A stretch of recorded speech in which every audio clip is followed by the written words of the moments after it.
حضرت ابراہیم کی قربانی بھی قرآن نے بیان کی۔ بات کہاں سے شروع ہوئی؟ جناب ابراہیم نے دعا مانگی، ربی حب لی من الصالحین، اے اللہ مجھے صالح بیٹا عطا فرما۔ اولاد کی طلب صرف ماں کو نہیں ہوتی، باپ کو بھی بڑی ہوتی ہے۔ یہ الگ بات ہے، بچے سپورٹر ماں کے ہوتے ہیں، باپ کو بھی بڑی طلب ہوتی ہے۔ ربی حب لی من الصالحین، اللہ مجھے صالح اولاد عطا فرما۔ پہلے دعا مانگی، رب فرماتا ہے فبشرناہ بغلام حلیم، ہم نے انہیں عقل مند بیٹے کی خوشخبری عطا فرمائی۔ انہوں نے صالح بیٹا مانگا، اللہ نے حلم والا بیٹا عطا کیا۔ بیٹا مل گیا۔ فلما بلغ معہ السعی، پھر جب بیٹا ان کے ساتھ کام کرنے کے قابل ہو گیا، بندہ رات کو تھکا ماندہ گھر آئے نا تو بیٹا تھوڑا سا بڑا ہو جائے تو اس کو چارپائی پہ لیٹا دیکھ کے ابا بڑا راضی ہوتا ہے۔ چلے زیادہ شاعروں نے شان اماں کی لکھی ہیں، اس میں شک کوئی نہیں، انہوں نے نہیں ابا کی طرف توجہ دی، ان کی مرضی ہے، تو زیادہ باتیں اماں کے حق میں ہوئی، پر باپ اور بیٹے کا پیار، بیٹے اور باپ کا پیار، اگر یہ آیتیں قرآن پاک کی کبھی سمجھ میں آ جائیں تو شاید عشق کی ساری داستانیں ختم ہو جائیں۔ بیٹا بھی اپنے باپ سے بڑا ہی پیار کرتا ہے، باپ بھی اپنے بیٹے سے بڑا ہی۔ یہ دعا حضرت ابراہیم نے مانگی، یا اللہ صالح بیٹا دے۔ اللہ نے پھر کہا کہ میں نے خوشخبری دی حلم والے بیٹے کی، فلما بلغ معہ السعی، پھر بیٹا جب ساتھ چلنے کے قابل ہو گیا، قال یا بنی انی ارا فی المنام، کہا اے بیٹے میں نے خواب دیکھی ہے، کیا؟ انی اذبحک، میں تجھے ذبح کر رہا ہوں، فانظر ماذا تری، بیٹے تیری رائے کیا ہے؟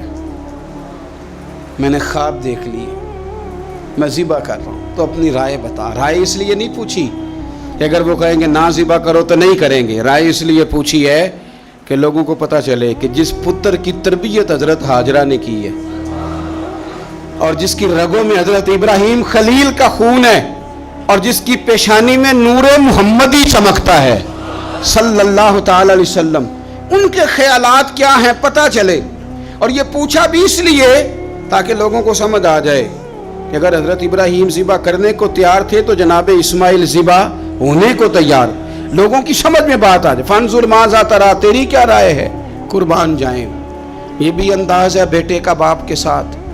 یہ نہیں کہا کہ ابا جی ذبح کر دیں آپ، یہ نہیں کہا، قالا یا ابت افعل ما تؤمر، کہا ہے ابا جی آپ کریں وہ جس کا آپ کو حکم دیا جا رہا ہے۔ رب جو کہتا ہے نا آپ وہ میرے ساتھ کر دیں، اگر اللہ کہتا ہے ذبح کریں تو ذبح کر دیں، اگر وہ فرماتا ہے اس کے ٹکڑے ٹکڑے کریں تو ٹکڑے ٹکڑے کر دیں، جو رب کہتا ہے وہ کریں۔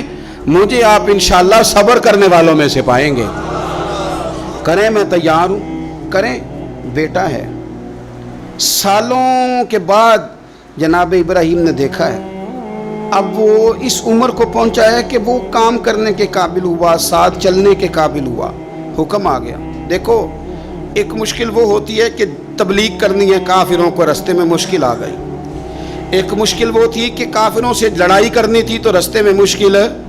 یہاں تو کچھ بھی نہیں، بیٹھے بٹھائے رب نے کہہ دیا کرو بیٹا ذبح۔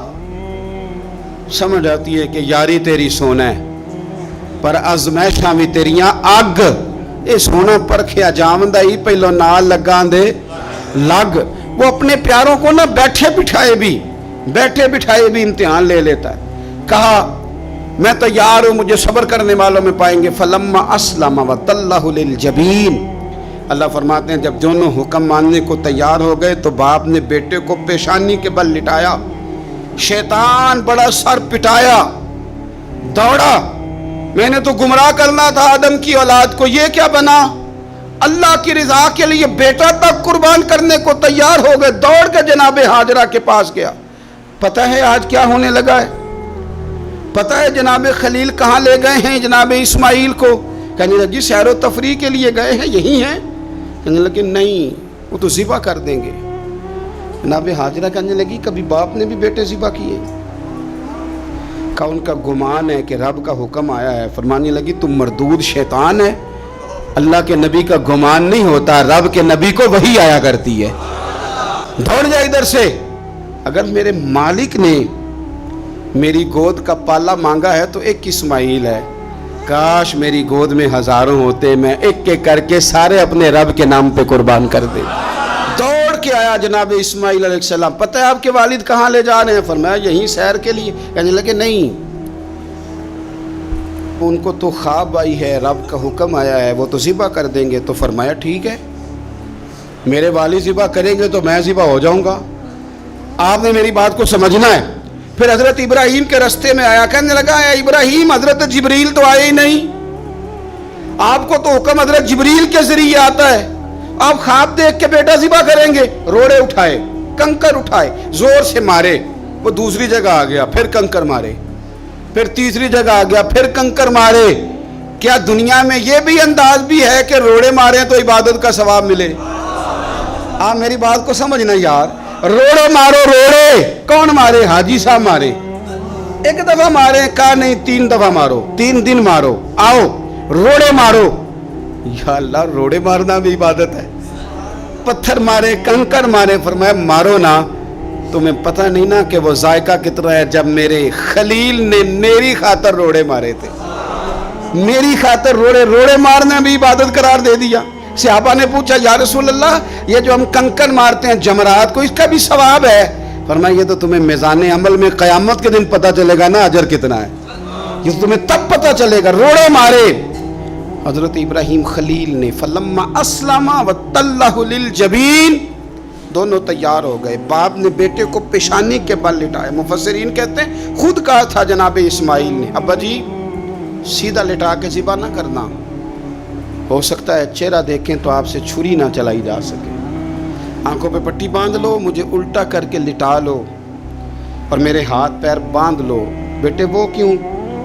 کہا آپ والد ہی نہیں، پیغمبر بھی، پیغمبر بھی جد الانبیاء، ابو الانبیاء ابراہیم خلیل۔ ایسا نہ ہو کہ میں موت آتے وقت تڑپوں تو کچھ خون اڑے، تو میں اللہ کے نبی کی بے ادبی نہیں کرنا چاہتا، مجھے ذرا باندھ لے۔ باپ نے بیٹے کو باندھا، چھری پکڑ لی اور گردن پہ چلائی، فلما اسلم وتلہ للجبین۔ آپ کبھی مزہ تو لے ان آیتوں کا۔ دونوں تیار ہو گئے، باپ نے بیٹے کو گردن کے بل لٹا لیا، وَنَادَيْنَاهُ أَن يَا إِبْرَاهِيمُ، رب فرماتے ہیں ہم نے آواز دی اے ابراہیم۔ آپ کبھی دیکھیں کوئی بندہ کام کر رہا ہو تو پیچھے سے کوئی دیکھنے والا آواز، او ٹھہرنا ٹھہرنا ٹھہرنا، ذرا مزہ لے، وَنَادَيْنَاهُ أَن يَا إِبْرَاهِيمُ، اللہ فرماتے ہیں ہم نے آواز دی اے ابراہیم، قد صدقت الرؤیا، آپ نے تو خواب سچ کر دکھایا ہے، اے ابراہیم آپ نے تو خواب سچ کر دکھایا، اِنَّ كَذَلِكَ نَجْزِي الْمُحْسِنِينَ، ہم اسی طرح نیکوں کو بدلہ دیتے ہیں۔ اِنَّ هَذَا لَهُوَ الْبَلَاءُ الْمُبِينُ، بے شک یہ بڑی آزمائش تھی، بے شک یہ کھلی آزمائش تھی۔ میں نے کہا تھا قرآن کی آیتوں کا بھی مزہ لیا کریں، یہ کھلی آزمائش تھی۔ جب آزمائش لینے والا کہتا ہے آزمائش کھلی تھی اور دینے والے نے سچ کر دکھائی، تو پھر حضرت ابراہیم کی شان دیکھی نا کتنی بلند ہے۔ لینے والا کہتا ہے آزمائش کھلی تھی، وَفَدَيْنَاهُ بِذِبْحٍ عَظِيمٍ، اور ہم نے انہیں بچا لیا فدیے میں عظیم ذبیحہ دے کر۔ اللہ نے نا پھر دمبا بھیجا جنت سے۔ حضرت ابراہیم نے چھری چلا دی تھی، روکی کوئی نہیں، چھری چلا دی، اور جب پوری طرح ذبح ہو گیا تو آنکھیں کھولی تو آپ نے دیکھا کہ نیچے دمبا ذبح ہوا پڑا ہے اور جناب اسماعیل دور کھڑے مسکرا رہے ہیں۔ تو حضرت ابراہیم کی زبان سے نکلا اللہ اکبر، اللہ اکبر۔ آپ کی بات سن کے جناب اسماعیل بھی پکارے اللہ اکبر، اللہ اکبر۔ یہ لفظ سنے تو حضرت جبریل بولے، کہنے لگے لا الہ الا اللہ واللہ اکبر۔ جب انہوں نے یہ کہا تو حضرت سیدنا ابراہیم پھر بولے، کہنے لگے اللہ اکبر وللہ الحمد۔ اللہ کو یہ لفظ بھی بڑے پیارے آئے۔ فرمایا پڑھو نا، 9 ذی الحج کی فجر سے لے کر 13 تک پڑھو نا ذرا سارے، اللہ اکبر، اللہ اکبر، لا الہ الا اللہ واللہ اکبر، اللہ اکبر وللہ الحمد۔ فرمایا یہ پڑھتے رہو۔ انہوں نے پڑھے تھے مل کے تو مجھے بڑے پیارے لگے۔ فرمایا ہم نے انہیں بچا لیا ایک فدیہ، عظیم فدیہ دے کے، وَتَرَكْنَا عَلَيْهِ فِي الْآخِرِينَ، اور ہم نے ان کے ذکر کو چھوڑا ہے آنے والوں کے لیے۔ کیا لفظ ہے قرآن کے،